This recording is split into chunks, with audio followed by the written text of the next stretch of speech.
Welcome back to another episode. Are you a creator first and a business owner second, or are you a business owner first and a creator have all of the ideas and none of the system? I think the biggest limiting belief is thinking that you have to do everything. As a career coach, my job is to try and help you understand what reality is. All right, welcome back. Yo, Career Coaches Podcast, Stan Miller. in person. Come on. I was just saying how it feels so weird. I have no idea. I'm not looking at the screen. I don't even know if we have 10,000 followers. You're here. I'm here in person.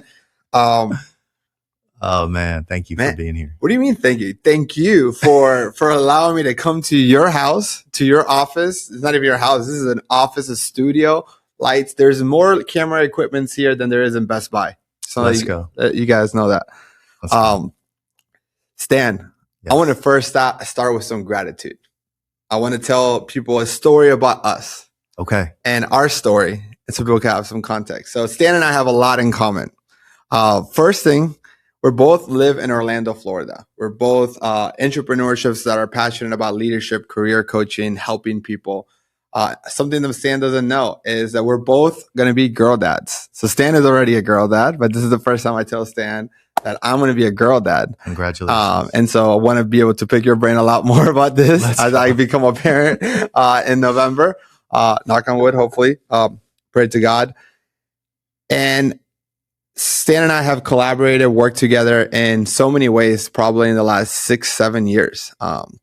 And it's awesome. I think we met at a networking event. I think it was a LinkedIn Live back in the day when LinkedIn did live. I don't know if you know, but I think they're going and doubling down on live events now. LinkedIn is. We've talked a lot about that, how videos, live events is going to make a comeback. And today we want to talk a lot about storytelling and being able to captivate an audience. I was actually on my way here listening to you do a workshop on tell me about yourself. And I know you've done a lot of workshops for job seekers.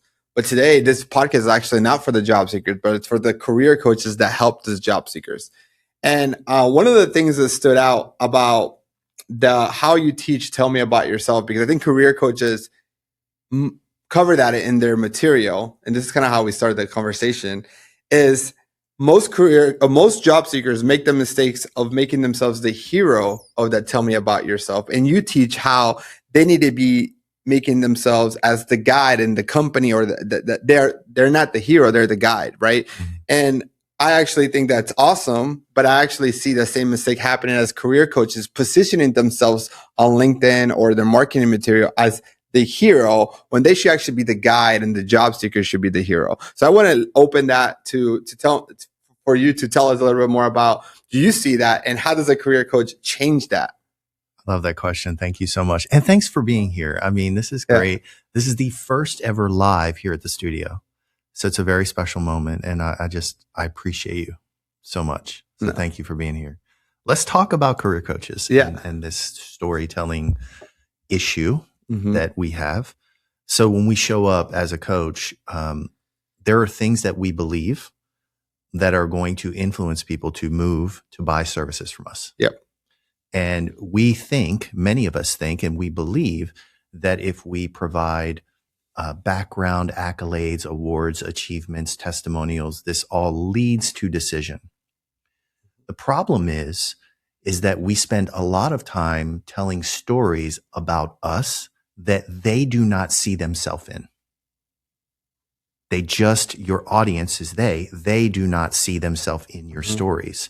So when we're talking about the most effective way and pattern to communicate stories, it all should start with them, their problems, their desires, and the consequences that they face.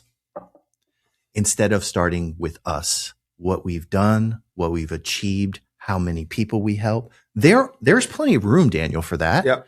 But people ultimately want to feel like you are becoming a part of their story, not they are becoming a part of your story.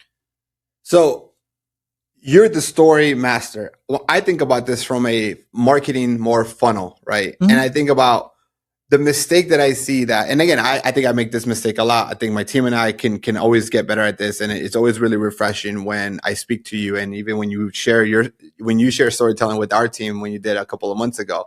I think that when we think about top of the funnel, middle of the funnel, and then bottom of the funnel, I think that if all you did was talk about yourself, and as a business owner, as a career coach, you put yourself as the hero, you're going to struggle to fill the top of the funnel. And I think that telling stories and positioning your clients as the hero first, and you're the guide, that's going to attract more people. And this is where I want you to help me kind of like communicate this better, right? I do feel like you need to tell about yourself, but that maybe comes down more towards the bottom of the funnel when they're in the consideration phase, not in the awareness phase. So I think about top of the funnel is awareness, middle of the funnel is consideration, and then bottom of the funnel is decision making. Like now they're making the decision. When they're in the awareness, when all you talk about is yourself as a career coach, they miss the message. When they're in the consideration, maybe they're considering working with you or somebody else, maybe they want to see how you can help them. But even then, at the end of the day, as humans, we're selfish creatures. We just want to know how you can help me more than anything else. Yeah. So let's talk about the funnel. Yeah. Top of funnel, middle of the funnel, bottom of the funnel. We have, in my opinion, some of this is a little bit backwards. So a lot of times we stack the top of the funnel with proof content. Mm-hmm. We prove, we have testimonials, we have all of these things sitting at the top of the funnel, hoping that someone will enter our world based on something we've done. Mm-hmm. And I'm talking about us as coaches. So there are three types of content. There is trust content. Okay. There is conversion content. Okay. Give me an example of each, right? Sure. So trust. Trust content is purely when you are sharing your expertise. When you show up and you give your expertise. Okay.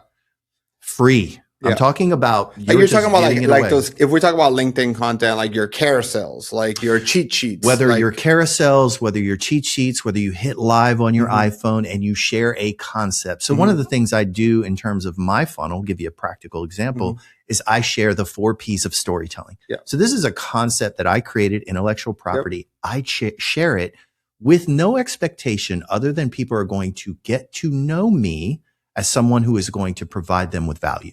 That's trust. Conversion content is it gets them in motion, right? So what we want to do is create a potential prospect and we want to put them in motion. An example of conversion content might be, I'm actually going to give you something in exchange for something else. That maybe that's an lead email. magnet. Maybe that's a live session. Maybe that's, hey, show up and watch something, right? That gets them into the bottom of the funnel, which is where I like to position proof content. Now, proof content removes the barriers that are in their mind from them doing business with you, taking the next step. And what would you say are the most common barriers? Like what are the main objections that people will have? Maybe are not saying it to you, which is why they're not converting to paying clients. The biggest problem, in my opinion, that exists inside the let's talk about the coaching market. Yep. Is that we spend a lot of time as coaches now providing information and not experience. Okay. And I'm going to give you the difference. So I'm a coach, you're a coach. There are maybe hundreds of coaches that will watch this. We front load our experiences for our clients with information. What that does is it overwhelms them and it leads to indecision. Okay. Or it gives them so much information. When we present too much information, they feel like they can do it without you. So have you ever experienced that where you just like front load so much information where someone says they leave a webinar that you hosted and they say, I got this. You've given me so much today, Daniel, that I actually am okay. I'm going to go try this without you. So the experience side of that is so different. And it's such a contrast where you're not showing up giving information, which leads to overwhelm. You're actually, instead of doing that, you're providing an experience that identifies their limiting beliefs. And you're letting them know that you can help them break those limiting beliefs. So we're not actually over teaching. The biggest challenge that I see in coaching, Daniel, is simply over teaching. Can we dive deeper into that? Because maybe I have a different perspective on it that I don't know that you can overteach. You're just not communicating how knowledge enough is not going to get them to the goal. Because this is how I look at it, right? And this is maybe a really healthy debate. I think information alone is not enough because we all have access to Google. We now have access to AI, and we can get that information. The problem is the execution of that information, or organizing that information to how it applies to my particular situation, right? So if information was alone, knowing that we have Google and AI, then we would all be fit, rich, and fulfilled.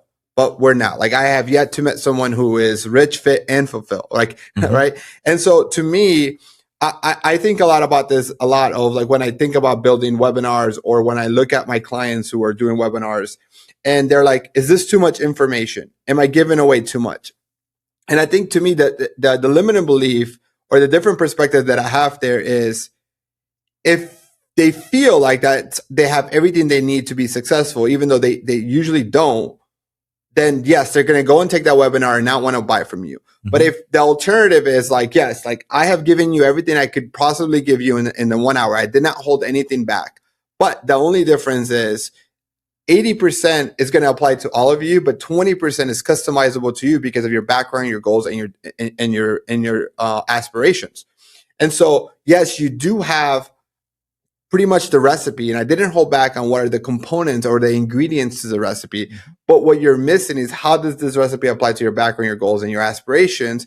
And the second part is accountability, that usually Google or AI does not hold you accountable. Like, I have never yet met somebody who's like, oh, ChatGPT told me to do this every day, and it texts me, and now I do this, and I wake up and work out. So I think that if you then say, okay, if you were to go do this alone, it's going to take you 3 years. Like, I've already given you the ingredients, but there's still some trials and errors in the emails that you send out. There's still trials and errors in the messaging sequencing. There's still some trials and errors on how you write a sales script or how you coach. But if we work together, we're going to be able to shorten that amount of time into 3 months versus 3 years. That becomes the reason why they work with you, not because I held back on the strategy itself. Yeah, see, we actually agree on this. You're talking about recipes. If you're sharing the recipe, you're not oversharing. If you're sharing the recipe, the ingredients to the solution, right? The ingredients to the cake, you're giving them the ingredient. If you're baking the cake with them on the call, that's oversharing. You're not baking the cake with them. You're sharing ingredients, which is exactly what I'm talking about, right? But there are many that want to give so much value. And again, we're not talking about holding back, because I'm the first one that puts all my stuff out there. I'm simply talking about having an effective acquisition event. So this is one thing that I've done pretty well last year, right? Is have an event where people show up and then they buy, right? Yep. The key is what actually causes them to buy. We think maybe it's their problems. They see us in their solution. It's actually consequences that causes them to pull the trigger with you. So there are 3 factors. Desires, we buy what we want. We buy because we want to solve a problem. We have a problem maybe to alleviate pain. That's right. Yeah. We want to avoid pain. Consequences are the reason that most of us buy. Like if we wanted to buy high ticket coaching, a consequence. If I don't buy this, something else is going to happen. That's a consequence. In storytelling, it's called stakes. It's called stakes. So people are making decisions based on stakes. What you're sharing is exactly right. You're giving them the recipe, and what you're telling them at the end of the recipe, you're saying, hey, you have the recipe. You can go bake yourself, or you can bake with me and my team. And they are simply deciding to work with you because of that. Right. Yep. And so what we want to do and focus on is, okay, not oversharing. An example of oversharing would be you give the recipe and you actually bake the cake with somebody on the call or them on the call. I think that, I guess maybe what I look at is like, I think that the problems that I would say our clients are solving, or the problems that I am solving for my clients, are too complex to solve on a 1 hour call. That's right. So no matter, like, if we break down even, let's say the job search process, right? And you have clarity on where to apply. Then you have how to apply properly and how to build your branding materials, your resume, your LinkedIn profile. Then you have how to get visibility, which is like networking. Maybe you create, now I see a lot of coaches telling their clients to create content or have a commenting strategy or a networking strategy. All that leads to interviews, which then now you have to have interview prep. And if you even break down interview prep too, you have to tell me about yourself. And then you have, how do you prepare for a recruiter interviews? Then you have, how do you prepare for a technical interview? And you have all that. And then you have the job offer, which is a salary negotiation. Like, what I guess all that to say is, like, if you were just maybe teaching one aspect, like if all those things are activation points, even within those activation points, there's ways to break it down. The challenge is, like, you can't just teach job search, and it's too complex of a problem to solve in 1 hour. You can go some big high level overviews of it, but you're not going to be able to go and really teach, let's say, storytelling or interviewing in a 1 hour webinar, no matter how good or like. And I think that's where I see that it's not that you overshare or that most people overshare, is that they're not communicating how this is just a small piece of the pie. Like, this is a lot of information, and I'm not holding back on the secret ingredients. I am just saying I can't share 10 years of experience on how to get a job in 1 hour. Yeah. So when you talk to your clients, career coaches, what are their problems? What are their problems? It depends where they are in their business, but let's go through Like the just journey. the average. Like, the average problem. What? So Give me the one first problem. problem. The first problem is they don't know how to position themselves, so they don't have a good offer, and because they're, generally speaking, fall into two main traps. So when someone's starting a career coaching business, odds are they're going to fall into two main traps. Number one is they're falling under what I call the commodity trap, right? They're being very generalist. They're selling resume services or mock interview services. They're essentially trading time for money. And the second trap is what I call the referral ceiling. So a very common scenario would be, I have 10, 20 years of corporate experience, and I am going to rely on the connections that I made in those 10, 20 years to get my clients. And because when I worked at AT&T, I know you worked at AT&T. So when I worked 12 years at AT&T, I made all these connections, and I was a go-to person about careers because I was involved in ERG groups, and I have all these connections. You assume that the same people that you've been mentoring and helping them get promoted and helping them get new jobs are now going to come and pay you. I love it.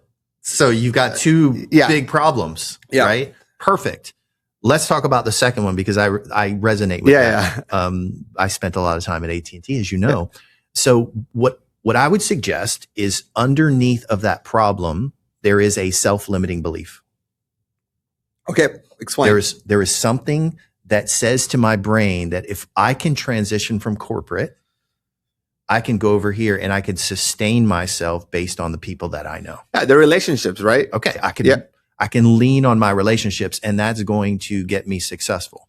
And what is quickly revealed to them as they enter the market is that belief is actually a limiting belief, because it doesn't work most of the time. Correct. Now, when they go through that transition, other limiting beliefs then show up, which is, gee, I never made it to a C-level executive, and I'm targeting C-level executive.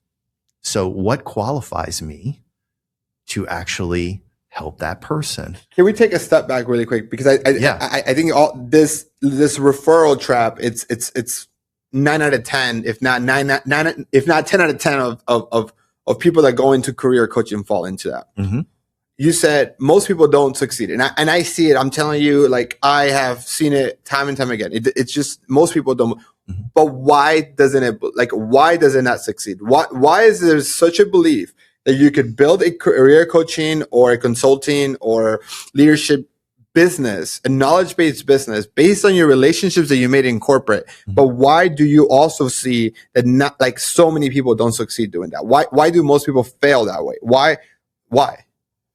Well, relationships at work are simply different than relationships in entrepreneurship. So my relationship when I was at AT&T, people work at AT&T. I had a lot of internal relationships, right?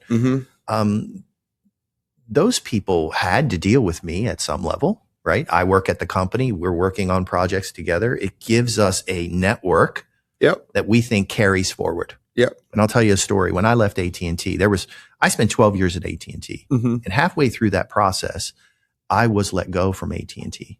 This is not anywhere on my LinkedIn profile, but I was laid off. They called it a surplus. Mm-hmm. Okay. When I was let go, I thought I had a vast network at AT&T. Yep. Okay. I thought for sure Yeah. I'm going to hear from all my people. Yep. Guess what happened? That didn't happen, Daniel. Crickets. Yeah. The people that still work there that I thought were my deep network, the people that know, love, and care about me, I didn't really hear from most of them. Maybe I heard from one or two. And so at that point, that taught me the lesson that, believing that you have a network that's somehow going to sustain you is not a strategy that works outside of your corporate environment. Yep. When you're a director or a VP somewhere and you say, okay, I'm going to leave and I'm going to create a career coaching business, you think that those people that you networked with are going to all be your clients. That's actually not how it works. Why is that? Because they know you. You can't be a prophet in your own city, like your own town, right? Like exactly. We can look to the Bible and look at the primary example. Yeah. Right? Yeah. But that just doesn't work most of the time. Now, I'm not suggesting that someone has not been successful at that, but I would just say the odds are that's not going to work. I want to share my story too, because this is the pattern recognition that I would see other people. The reason I talk about this referral ceiling is because of the pattern recognition of I seen this. We've talked about this before, and I've talked about this with probably hundreds of other coaches who start out that way. So for me, I actually didn't start wanting to be a career coach. I wanted to be a public speaker. Mm-hmm. So back in 2014, I started speaking at the University of Central Florida on how to get a job at PepsiCo, not how to get a job everywhere, right? And the reason at PepsiCo was because I would go from a career services point of view to recruit for getting more people to apply for PepsiCo. Mm-hmm. I really loved, and that was kind of like my angle and my first step into into public speaking is speaking on how to get a job at PepsiCo from a campus recruiter point of view. And that led to me be speaking at the fraternity that I was involved with, speaking at the College of Business, speaking at different events. Then that led me to go speak at the business fraternity, but different chapters at different universities. And from 2014 to 2018, I spoke at over 200 times for free, evolved from how to get a job at PepsiCo to how to get a job from a management training program to how to get a job for college students. And I had spoken at probably around 30 different universities over 200 different times. I even spoke at a regional event for the business fraternity that I was at where there were students from over 100 universities, right? And I could have swore, this is my bet. When I left PepsiCo in 2018, I thought that the same universities that I had spoken to for free in over 200 times, because I never charged. And again, to me, I justified it. I never charged when I was still at PepsiCo. I justified it because I was still getting my income at PepsiCo. I saw this as an internship that they would go and start paying me. May 2018, May 5th, 2018, I live my corporate job. My wife says, hey, I already have case studies of students that I've spoken to, that I've mentored, that have gotten jobs. And now I couldn't see a world where I couldn't even get paid $500 to $1,000 to go speak. I wasn't asking for $10,000. And every single student organization, as student government association, College of Business, all 50 places that I went and reached outreach to, all said, Daniel, we think you're great. We don't have a budget. Or then and I would justify it in my head of oh, they don't have a budget. No, they have a budget. They just don't see the value of because I was doing it for free. And that was a really hard reality of man, I thought I built a network. I thought I had showed them my value. And it was I remember somebody telling me this, Daniel, UCF will never value you because you can't be a prophet in your own town. And I see this pattern with your story, with my story, with every single person's story, is that it actually it's not into your value somewhere else that then UCF goes, oh, we want to give you an award because of what you're like, because of what they see me doing outside of UCF. That's right. And that to me was like, you cannot rely on your network. And I think you might get one or two clients here and there, but it's not. What I found is that you cannot build a sustainable business long term just relying on your corporate network that you had before you started your business. Yeah. And so the transition of that is moving from that model that you experienced to a new model, which if we laid that model out, it might sound like this.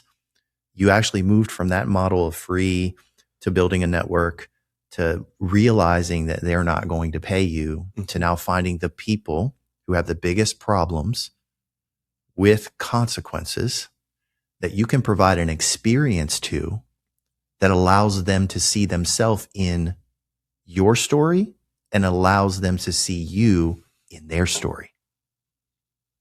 Because the biggest thing, like how I sell today is so different than how I sold 10 years ago, how I sold in corporate. I sell based on experience. When I sit down with someone, they come here. You see this place. They sit down with me. We talk about their problems, desires, and consequences. And I give them an experience. I make them feel what working with me is like. That's the only goal. And at the end of that, they make a decision on whether or not they see me in their future story. See, everyone is living, we have past stories, what the story and narrative we're living in right now, and then we have our future story, which is what we desire to be.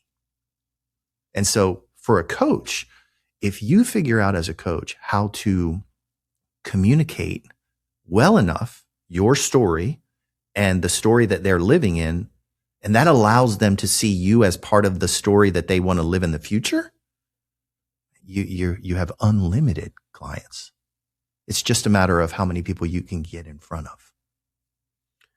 But how do you tell the story when you don't have a brick, like a location like this to generate experience? How do you generate experiences online then? I just opened 90 days ago. So I haven't had this for 4.5 years. It's been live webinars. It's been speaking engagements. It's mostly been at my house where I've been in a room and broadcasting on a webinar. So it hasn't always been like this, but this now has changed everything for me because I have an advantage. Now there's a limitation there too.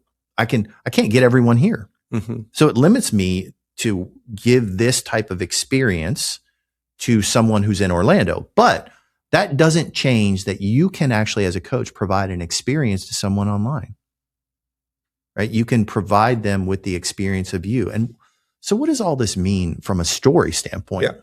When you think about story, when you acknowledge that they have a story that they believe, their internal story, okay? This is what they're believing. They have some self-limiting beliefs in there that you can help them uncover, and you can actually build new principles and break those beliefs. That builds trust and credibility for you. But when they see you as the coach that is going to help them achieve their desired state in the story that they want to live, which it might be, I want to go from a director to a VP, or it might be, I'm actually unemployed and I need to get my next gig. When they see you as the actual person that's in the story that helps them make that happen, this is when we start really winning, Daniel. But I think the challenge that I think I struggle with, and I think even I see this across the board on let's say content creators, career coaches, influencers, is how do you tell the story where you're not the hero and you're the guide, but still give yourself enough credit that you are the right guide? Oh, yeah. So that's a great question.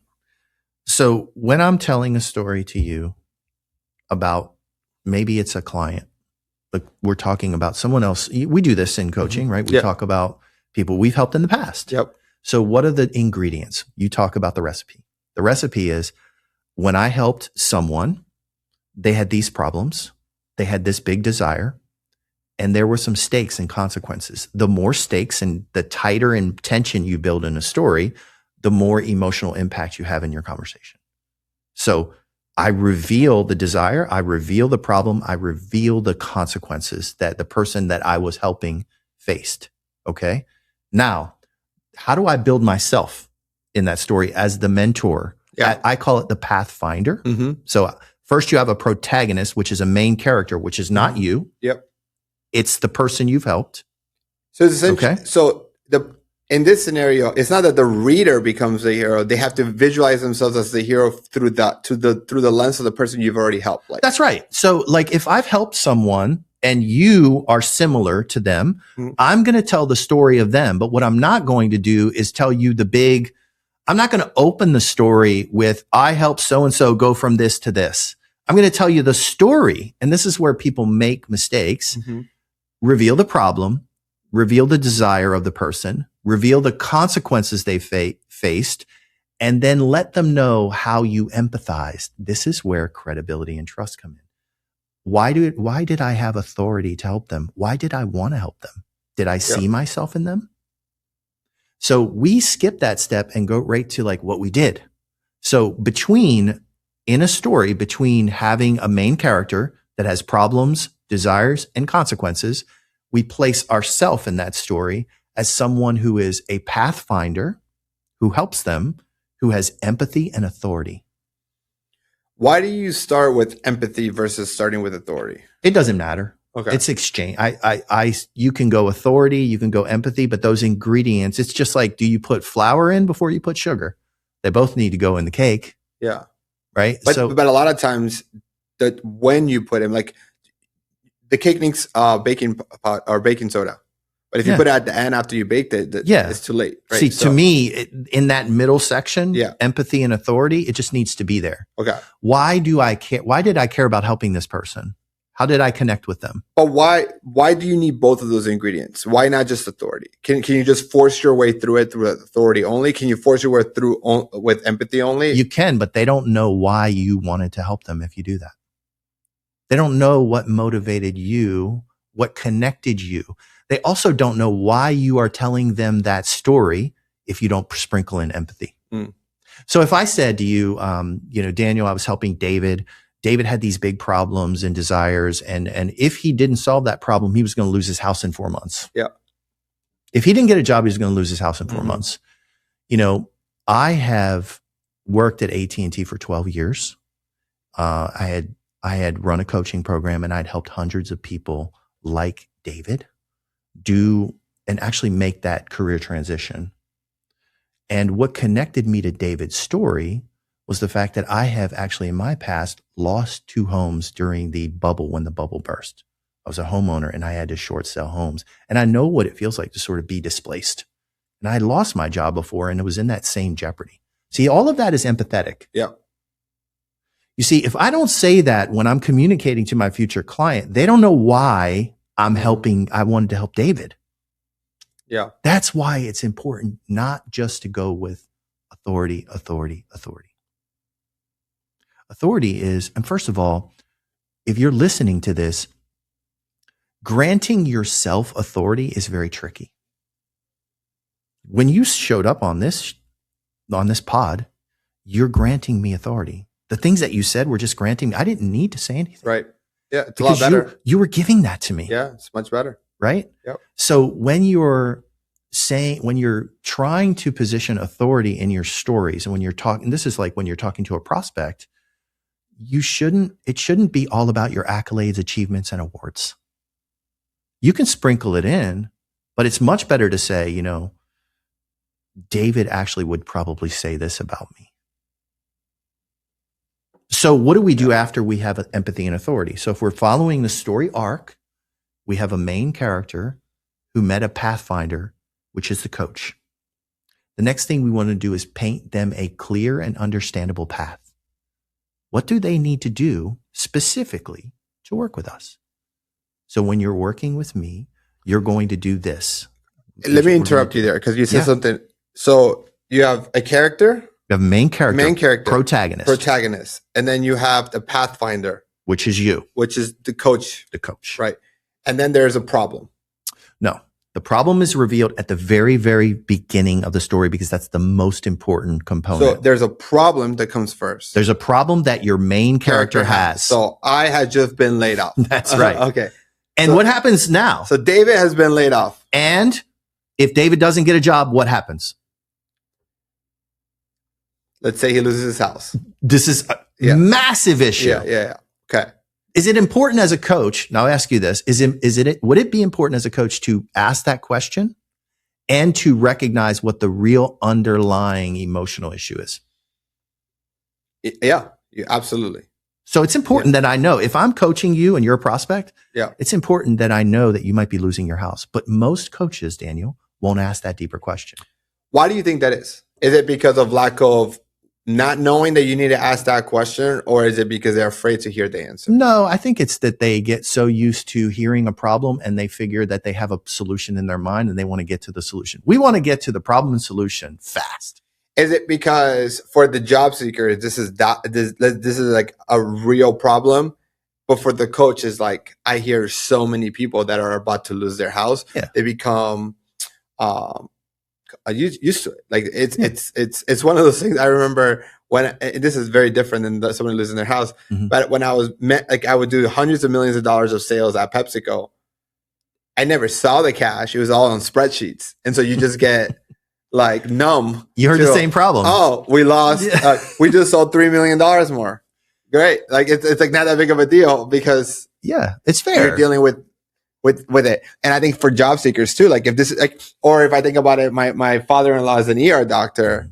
He sees terrible things every single day where if I go and I say like, hey, I broke my wrist, he'll be like, there's no sympathy. Like, well, we hear the same thing. You hear the same problems as a coach. Yep. So that we just stop asking. So here's the thing.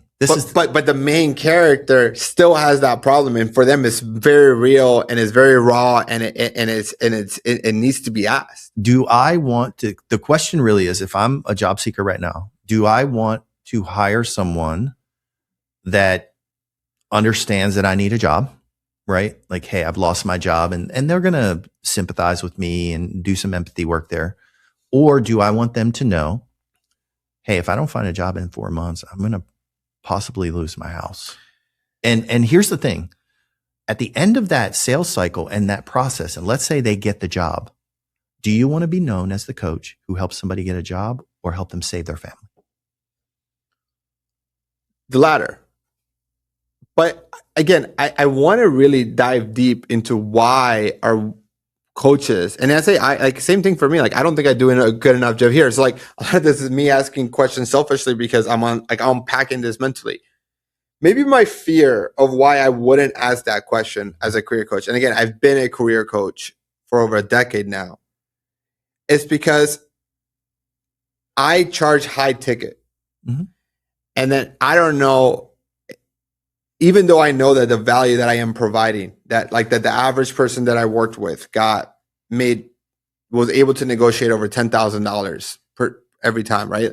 Like just because I know that the average person, like I think about coaches that I work with where their average client gets a $33,000 raise from when they work with them, right? Mm-hmm. So like the value is there where they're working with a career coach, they're able to get a job in 3 to 4 months versus if they did it themselves, it'll take them 6 to 8 months, right? So like, even if somebody makes $100,000, like I know how to justify this in my head, right? Like even if somebody makes $100,000, every month they go by, they don't have a job, they're losing $8,000. So if a career coach can help you get a job 1 month faster, that's an extra $8,000. And if a career coach charges $5,000 net, the job seekers makes an additional $3,000 plus a lot of more peace of mind, right?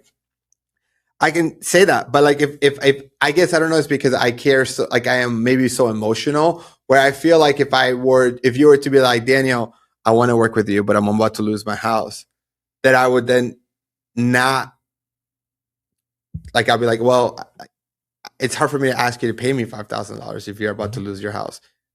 But I also know that if I do this for free, you won't execute. I totally understand. But you're masterful, Daniel, at laying out the facts that would lead to a decision that's factually based. Like all the math you just shared with me, it all makes sense, which is fine. But it's an emotional decision. But it's not even emotional. And if you believe people decide based on emotion, I then think you most then, of the time then they you do. should tap into that. And you can tap into that. In my experience, people make decisions on emotion and justify with logic. Sure. I've heard it. And it works.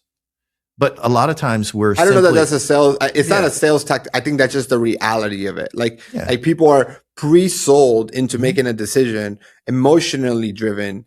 They're just justifying this to their wife or husband or significant other, or saying, Mhm. "Hey, I bought this car because of Mhm. this, because it's safer, because it gives me better gas mileage." Right. Like, but it's like emotionally, you're making the biggest decisions in our life. We're making them based on emotion, not logic. Yes. So as a coach, I want to know what the emotion is. I want to know what happens. I want to know what's going through your mind. I want to understand your story, the story you're living. Because if I understand the story you're living, I can figure out if I'm good, if I can be in that story. And sometimes the answer is no. Mm-hmm. Sometimes the answer is I can't help you at this part. I can't help you get to the ending of this story you want to live. Mm-hmm. I'm not the right person. But maybe there is a right person out there. That comes down to me of like the happy client formula. So when I think about what is a happy client or a happy employer, a happy wife, or it's expectations minus reality, right? And so to me, when I go deeper into like a conversation with a potential prospect, I like to understand what are their goals, backgrounds, and aspirations, or their past, present, and future, because I want to know what are their expectations, because I need to be certain that I can either at a bare minimum match it or exceed it. Meaning, example, I'm speaking to you, you're a job seeker or you're a career coach, and you say, Daniel, I want to get to a career coaching business, and I want to do $300,000 a month by the end of next month, right? I have two options as a career coach or as a business coach or a business consultant. I can either say, hey, Stan, I want to reset expectations and say, I cannot guarantee you that you're going to do $300,000 a month starting next month, right? Not that it's impossible, but the way that I know how to do it, I can't guarantee you that, right? And what I can guarantee you is X, Y, and Z. So I can reset expectations. Sure. Or I can go and deliver that result. Okay. Right. And I say that to you because I think if I'm not able to extract what they really want, I'm not going to be able to determine if I can actually deliver that. That's right. And you need to know everything they want. See, want is a desire. So if we were to draw a pyramid, right? Desire is actually at the bottom of the pyramid. Like, I want this thing. The next level up are what's the situation? What's the problem that I'm facing that's preventing me to get to this thing? And at the very top is what's at risk if I don't get the thing? Because at the end of the day, like, you know, when you're dealing with a coach that has these expectations that I'm going to go from 10,000 a month to 300,000 a month, Daniel, and, you know, can you help me get there in 1 month? And you're going to say, hey, time out. Yeah. Right. You're going to recalibrate with them and you're going to reset the expectations. But the underpinning of what that conversation might look like is, okay, what's driving your belief that this can happen? What's driving you? What is underneath of this move from 10,000 to 300,000? I saw somebody do it online. Exactly. Right? Okay. And so did you hire that person? No, I didn't. Why didn't you hire that person? If you saw somebody do it online and they were selling a coaching program, why didn't you buy it? Looks like a rented jet. I don't know. Because they don't believe it. Yeah. They don't believe it. And if you don't believe it, it's not going to happen. Right? And so there's a belief issue. But people buy based on belief. And trust and belief are the two things that are, that's our formula. Yeah. But they want their future story. You have that. Hey, I've got to get their future story out. Every great story has tension. And if I summarize sort of where we've been going, I think that many coaches in the market aren't moving, like they aren't moving the needle on the tension side of understanding the stories. And the tension is created by the stakes and the consequences. Let's unpack that more, right? So you have a main character, a protagonist, Yes, who has a problem, that's right. right? Then the guide or the pathfinder comes in after they've identified the protagonist has a problem. Problems, desires, and consequences. Don't skip the consequences. Problem. So I lost my job. problem is not a consequence. So Okay. the problem is I don't have a job. Problem is I just got laid off. I got laid off. Okay. Desire is I want to be employed. The desire is I want to be employed and I want a better job than what I just left. Yeah. Better jobs faster. Yes. Desire. And then consequence, if I don't, I lose my house. The consequence might be if I have 6 months of savings Mhm. and if I don't achieve this result, Yep. I'm going into financial turmoil. Yep. I'm spiraling. Yep. I'm at risk. I have 2 kids. Mhm. I've got to get this done. That creates enough tension Mhm. that it actually shows them that you really care. Yep. And that's where the journey starts. That's where the journey starts. Right. And so this is interesting because even though I was thinking about talking a lot about marketing, this is actually becoming a lot about sales, Sure. right? Mhm.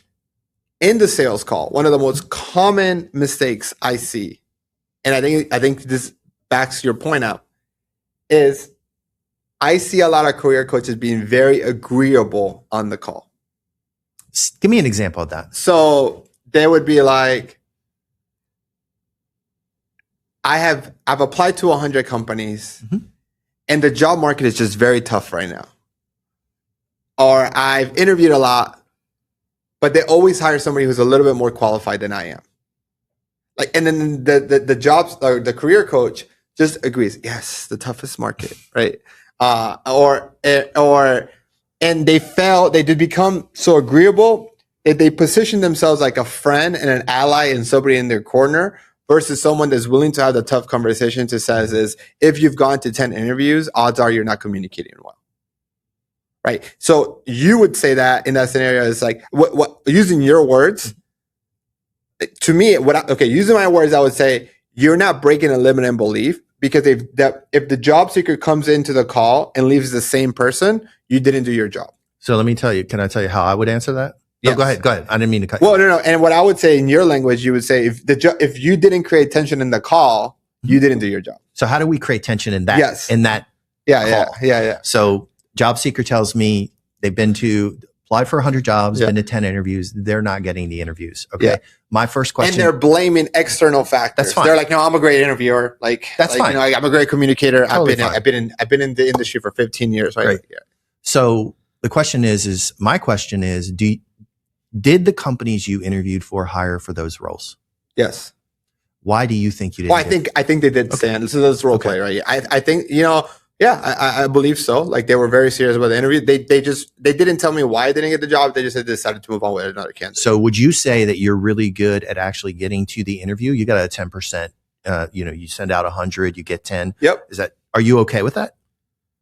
I mean, I don't know if that's good or bad, but I would assume but I don't have a trouble getting interviews. Okay. So Yes. you got 10 at bats. Yes. Okay. You're stepping up to the plate 10 Yes. times. Yes. And let's just go on the idea that 8 of those companies actually did hire somebody. They didn't hire you. Yes. Why do you think that is? I think because they hired somebody that was just slightly more qualified than I was. So do you believe that people only get hired based on qualifications? Have you ever worked a job and saw somebody that was not qualified or less qualified get a job? I think the market's so different in 2026 where companies have the pick of the litter. And because there's all this tech layoffs, all this Google and Microsoft employees are more qualified than I am. Like I have 15 years in tech, but I don't have the Google and the Microsoft on my resume. So you get 10 at bats. So it's not because the company, I would suggest to you that it's not that the company doesn't believe you're qualified. When you show up, there might be a disconnect between who they believe you are and who you are when you show up. Is that a possibility? there's a disconnect between who they believe I am and who I am. Yes, because they believe who you are based on the resume. They've already said yes to you. So when someone selects you for an interview, they have said yes. They've said yes to who you are on paper because they don't say yes to everyone. Right. Correct. Would you agree? I would agree. Yeah. Like I So- would say if 100 people apply, 10 people get interviews. Right. So in my experience, having done this with hundreds of people, what I see is that people get the yes. They go into the interview and they actually make critical communication mistakes that turn that yes into a no. And that is done based on how you show up, what you say about you, and how you connect with your audience. And that's the problem that I help people solve. So if again, because I see what you're doing there in that scenario where you're essentially highlighting the problem that they have, and you're essentially saying you're not backing away from the tension and saying, hey, like I agree, like we just have to get more interviews, or like you're essentially saying like, is there a possibility that you could be the problem that's happening, and then there's a problem where that I specialize in solving. Well, or I could be more direct with you, and I could say, Daniel, if you believe that the market is the problem, working with me is not going to change the market. Yeah. It's interesting. I'll give you an example of... And I might say, that's not what I believe. Yeah. But if you believe that the market is the issue, I can't help you solve that problem. Right.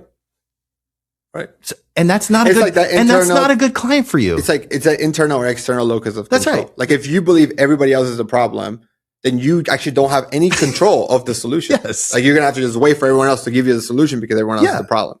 Versus if there's opportunities that you have, you can solve.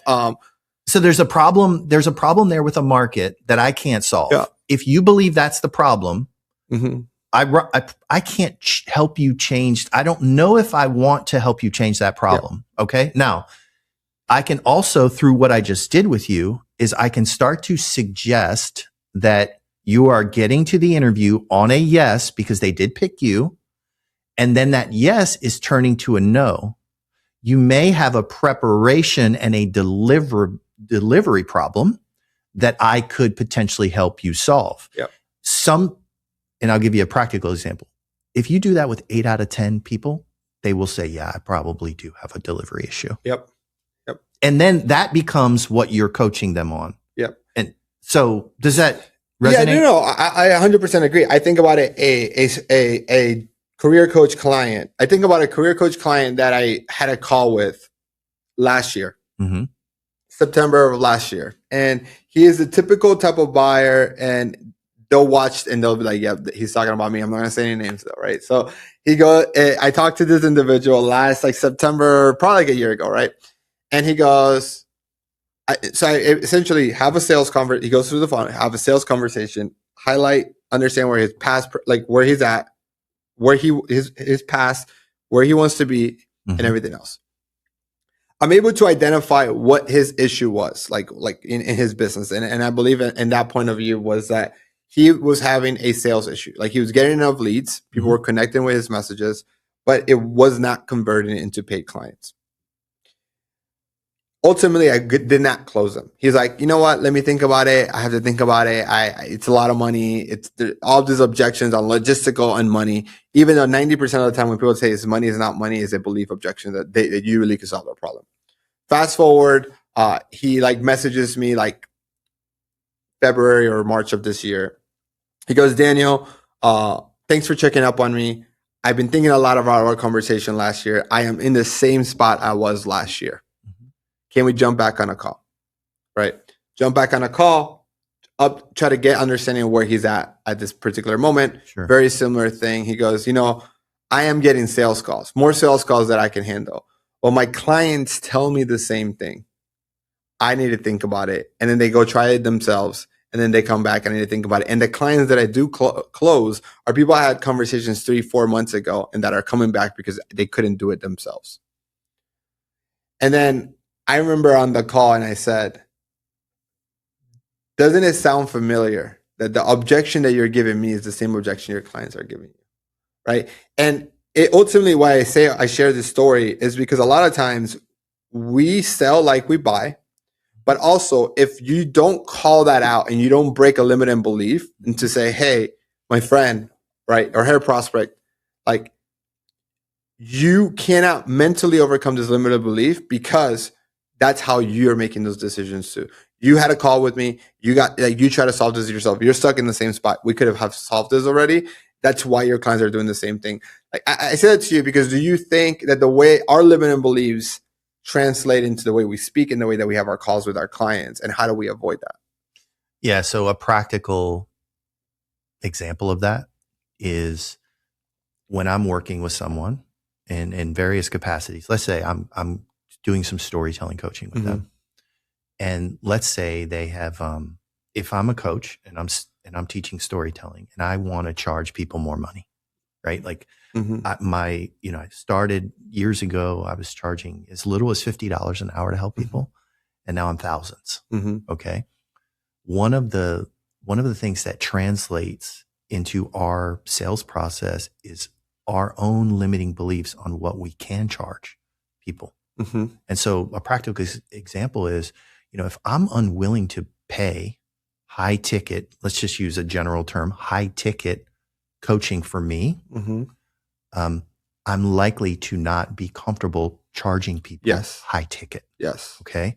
And so I know as a coach, I've paid $10, $15, $20,000 for coaching for me.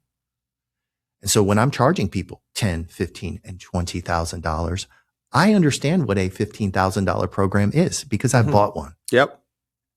And so all of a sudden that limit is now off of me because I understand that, hey, this is who people are when they're willing to pay this amount of money to solve this problem and avoid consequences. So the person you're talking about didn't purchase the service, faced the actual consequence, which really back then was you're going to be in the same place a year from now, having spent a lot of money doing a lot of things that haven't worked. I think the problem, if I go back and give myself feedback and based on what you share with me, is I never was able to help him crystallize what is the cost of us not working together. Like, what is his consequences? Like, we never spoke about the consequences on the original sales call. So like, I was never able to even break that belief to him to say, hey, I know I'm not the cheapest. Like, I know working with me is not cheap. Like, we're not the cheapest, right? But what is the cost of you not taking action? Like, the way I look at it, every month that goes by that you're not making $10,000, $20,000, $30,000 a month in your career coaching business is every month that you're losing $10,000, $20,000, $30,000 that could be coming into your business. Yeah. And so when you extract the consequences, the talk track sounds a bit like this. Hey, whether you choose me or not, you're facing some serious consequences with not taking any action. And so just paint a picture for me and promise me that you're going to take action to do what you believe is going to help you solve this problem, because the problem and consequence don't go away without help. Now, we know coaching speeds up our ability to solve our problems. So what happened in this case was this person just took the slow boat to still having the problems, and eventually we'll have to hire someone to help that person solve the problems or figure it out on your own. Yeah, you're going to pay for it through time or money. That's the fact. That's the fact. But if you, again, there are ways and techniques to reveal these consequences and build tension into the call that don't feel yucky, for lack of a better term, or icky. Yeah. That you can genuinely extract consequences and show them that you care.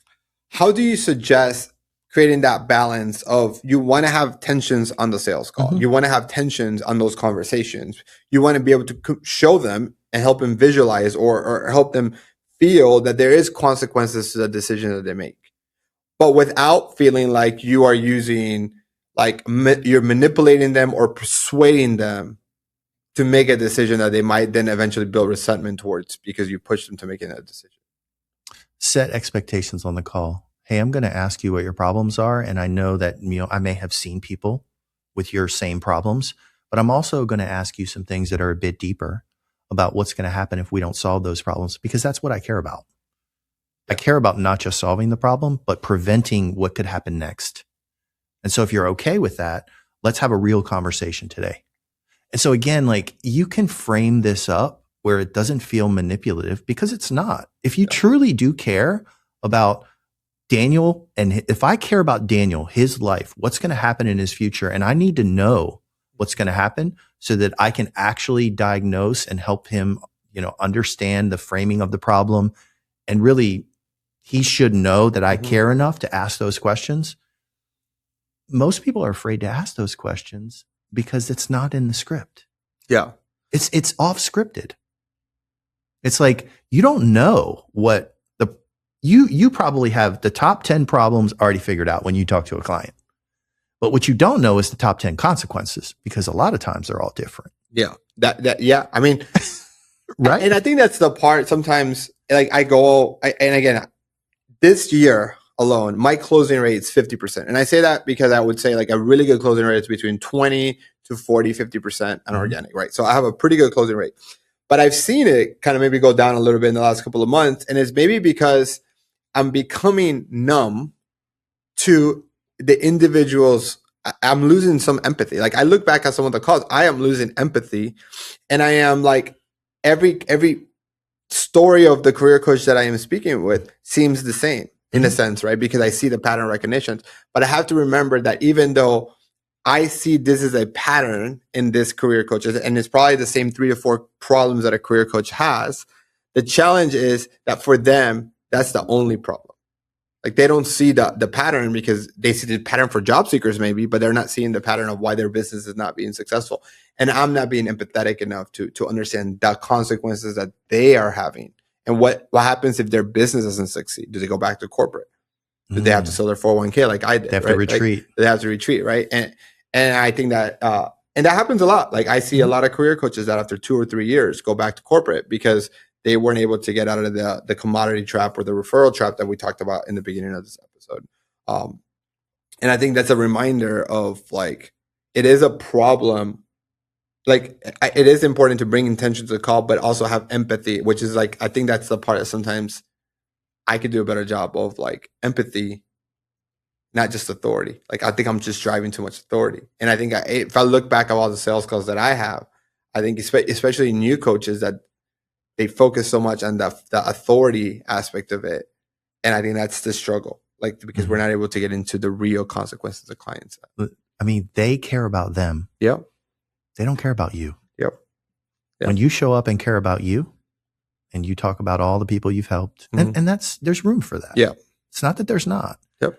But if you use empathy and you say, I have dealt with a person, David, I'm just using David as a random name.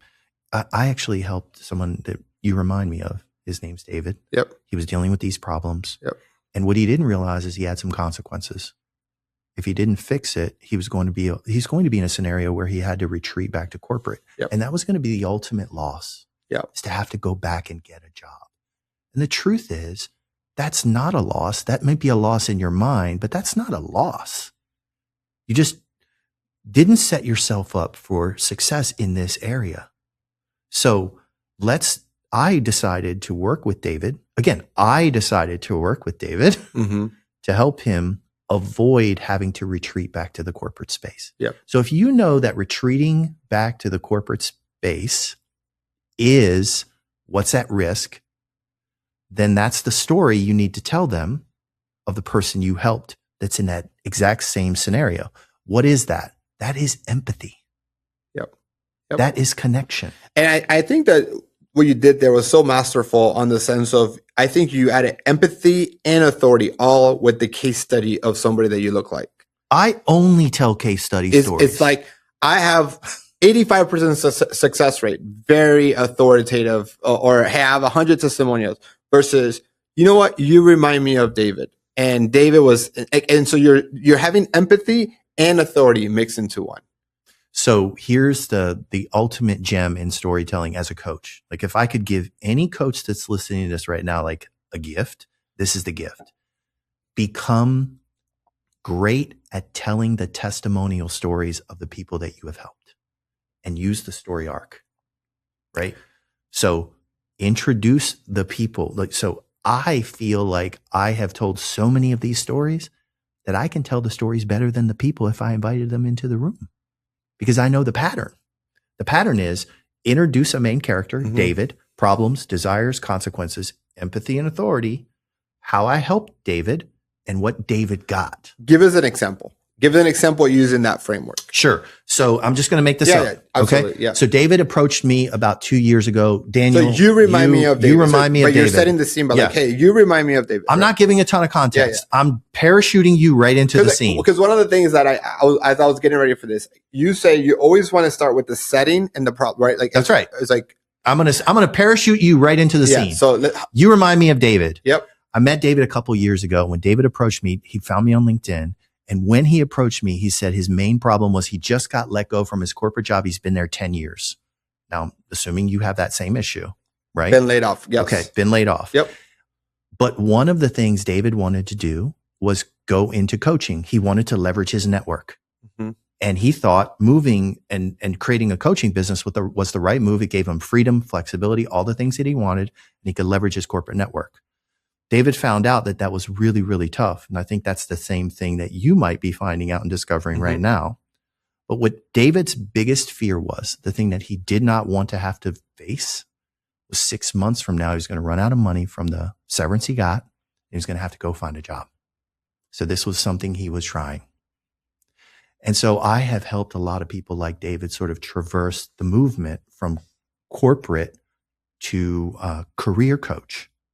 And in that process, what I found is most people, like me when I did it, relied on our network. And what we find is that people aren't really genuine. And when you are at a company, they have to like you. They don't necessarily become BFFs with you after you leave the company. They're on to what they're doing at the organization. And so in working with David, we decided to do 3 things. Number one is we were going to create some content that was going to be top of funnel content that was going to drive new audiences to him. We did that by building trust. We had David show up online. We had him actually create some content that would build trust with an audience. And he had to create an audience. We did that on LinkedIn. The second thing we did is we built an offer that would attract the people that we were targeting. And then we built a conversion strategy that would allow him to convert in a live event for people into his mastermind program. Now, when we put all 3 of those pieces in place and executed that play, what David was able to do is move from $0 a month, relying on his actual corporate network, to introducing a new audience. And 6 months later, he didn't have to go back to work. He was in a thriving coaching business at $10K a month. Yeah. That's the story. Yeah. Empathy and authority all at once. All at once. Stan, I'm going to pivot this to a different topic because I think that's a really good way to put the cherry on top on kind of like talking about the story framework and how it applies to coaches to sell their programs. One thing we've talked about before this particular podcast was the importance of videos, right? Sure. And we're in your studio. I can see at least 6 cameras here. Help me understand, why are you doubling down, or why do you believe video is so important? So I'm not doubling down on video. Okay. I'm doubling down on human behavior, like being a real human.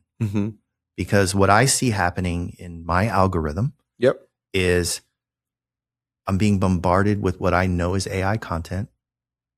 I'm being bombarded with teaching me AI. I'm being bombarded with comment this to get this new Claude thing, this new ChatGPT thing.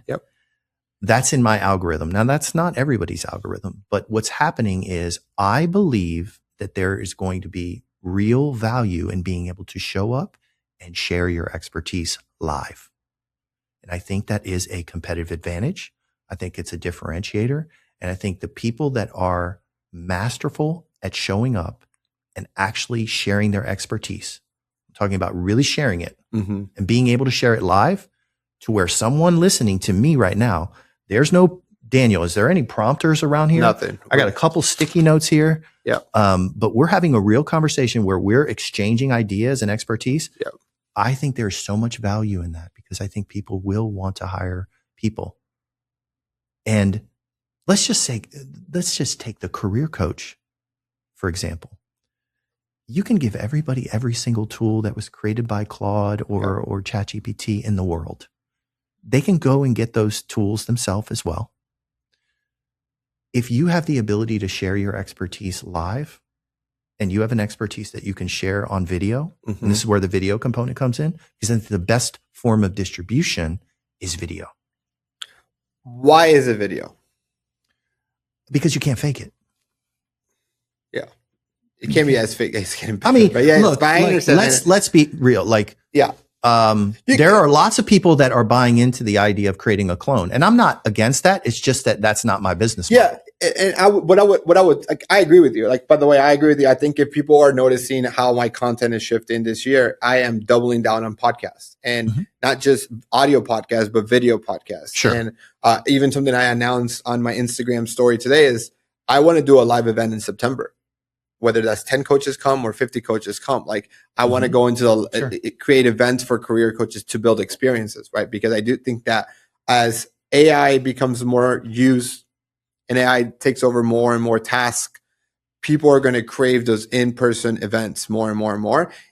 And to your point, the longer the format, the video, the harder it is to create through AI. There's no teleprompters that we're using, right?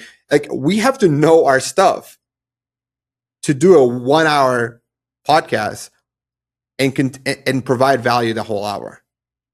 That's right. Right. And I say that to you because I agree 100%. It's why this is probably the third time I'm in the studio, but I want to understand a little bit more of your business model, because I think that what you're doing is awesome. And I think that if you're a coach and you're not already utilizing video for your content, and maybe you're like, hey, I don't even know how to set up a camera on my computer, right? Because the number one question I get is, what camera do you use? By the way, if you've ever watched any of my stuff, my home setup, Stan came and set it up one day when we did an interview for the How to Get a Job podcast, maybe like 4 years ago, 5 years ago. Yeah.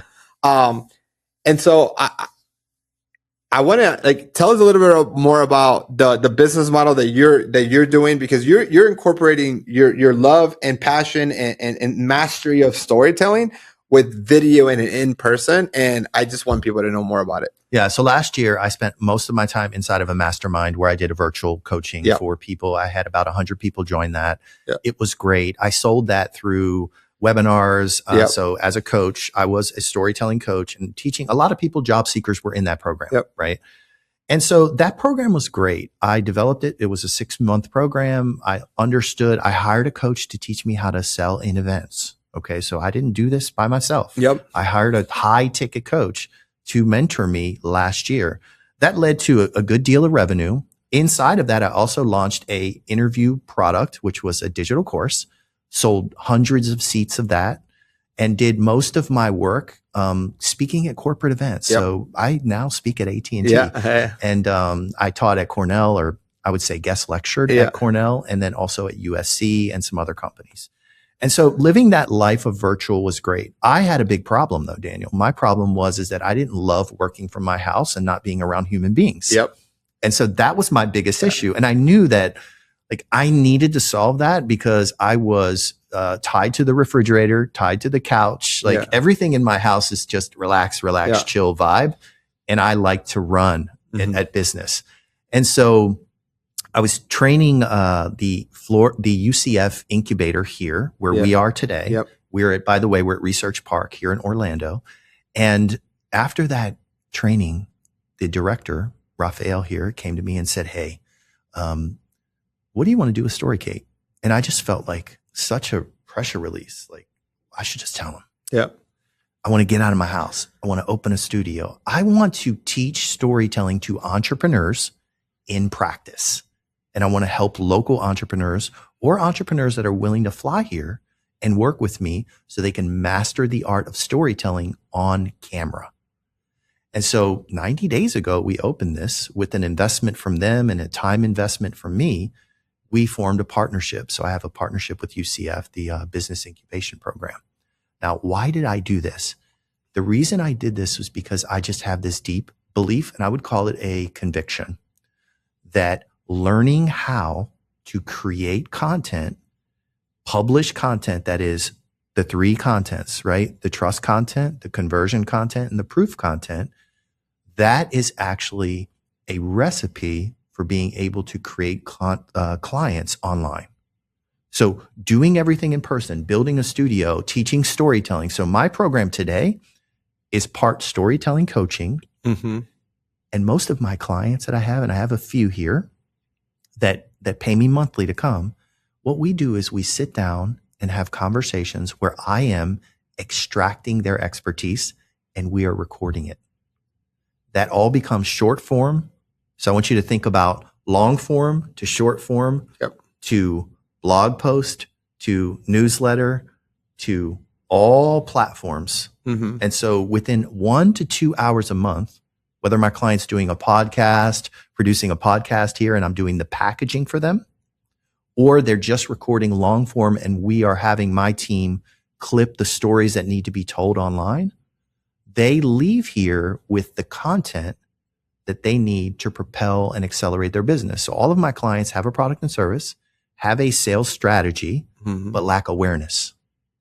So if you have an awareness issue, we're solving the awareness issue here with content. So they would come in person. Yes. You record a couple of hours and then you're able to build that content library for them for a couple of months worth of. The first thing we do is build the story of their business, which is really the story of their client. Yeah. Where the client is the hero. That's right. The coach is the pathfinder. Yeah. Yeah. And then most people would call that an ICP, but for me, it's so much deeper than any ICP I've ever seen in business, where you actually understand the story of your customer and then you understand the ignition, like what ignites them, meaning what angles, what are their self-limiting beliefs, what do they believe today that they shouldn't believe, and how do you break those beliefs? And so we go very deep in a discovery of their business only to say, this is our guiding principle on how we're going to record content. Now, the people who hire me are the entrepreneurs, the coaches that pull their phone up and try to record videos, and those videos never leave their phone. For the people who know they need to do content, but they're just not executing it. Yeah. They know they need a plan, but they're not doing it. And so we are at Storicate that partner that can come in and help them. What I think I think about this story of, I forgot the book that I read it, where there was this guy who was very funny, but not funny enough to be a comedian. And I saw this guy who loves politics, but he didn't want to be a politician. And I saw a guy who was an artist, but he wasn't good enough to have his art in a museum. And when he combined those three passions into one, he became the #1 political cartoon artist in the world, right? And to me, I've always known you to be the story master, like the master of just being able to break down the psychology of storytelling and why storytelling has been the form of communication through time, right? I've always seen you been so passionate about like the equipment, the lighting. I know you went to school to Full Sail for that. Details. Yeah. So details. it's like you like this, like the passion for the lighting, the equipment, the mic. Like I wish you guys can see this setup in the studio. And then you are like so passionate about career coaching and people reaching their full potential. To me, what you've built here is amazing. And if you are listening to this, and if you're a career coach, to me, that struggles to get you have a great story, you have a great business, you have great results for your clients, but have not been able to extract that out of yourself. I think the part that you are such a master on is being extract that from others, right? It's not that you come here and the cameras and they press record and they ask you the right questions. I think your ability to extract that from someone is your competitive advantage when you combine that with the storytelling frameworks that you've built, and then you incorporate that with just really good equipment. I think that if you are a coach that already, you've already have proven the model, like you maybe are doing $10,000 months and you don't have a marketing team, you don't have a market, like you don't need a marketing, you don't need to build out a whole marketing team for yourself. I think that's a lot more complexity, but this could be an amazing solution. And so I just wanted to give you. Well, thank you for identifying my gift Because the thing is, when you start something like this, most people believe that I'm in this competitive market with other studios. Yeah. You cannot come here and rent time from me. Yeah. You must be a client in my coaching program. And I don't have a ton of clients in this model. But if I were to come in and just charge people to press record and hand them a file, that doesn't solve the problem. Yes. Yes. The problem exists where you have something special that is yours, that is your expertise. Yeah. And I'm really good at helping you extract that to you said what you said. My gift is extraction. Yep. Extracting the story from you and then packaging the story for the world. Yep. Those are the things that I care about. And I think that is the competitive advantage in this model is, to your point, this is not I'm going to rent the equipment for an hour and I'm just renting a technician that can just hit record. And then I'm not just going to hire this editor to just edit the things. It's how those pieces come together to say, let's extract that information. Let's capture it with really good equipment, but then let's tell the story in the content that you want to publish, which ultimately generates to what the coach cares about is that would increase revenue. Yeah. Right. Yeah. The story-driven content engine. Yeah. Essentially. Stan, how can someone listening to this want to learn more about you, what you do, follow you? Yeah, follow me at Career Storyteller, Instagram, Facebook, LinkedIn. Of course, send me a message. If you watch this and you watched it all the way through, which most people don't do, and you get to this part. But we're clipping this, so send me a message. Tell me what your problems are. Tell me what the consequences are. Let's have a conversation. I'd love to connect with some people from this. Stan, thank you so much, my friend. Thank you, brother. Talk to you soon. Appreciate it. Yeah. If you're still watching this, if you've enjoyed this, don't forget to like and subscribe. Follow our friend Stan here. If you're on LinkedIn, we'll have the link below. If you're watching this on YouTube, we'll also put a link so you can connect with Stan. Thank you so much.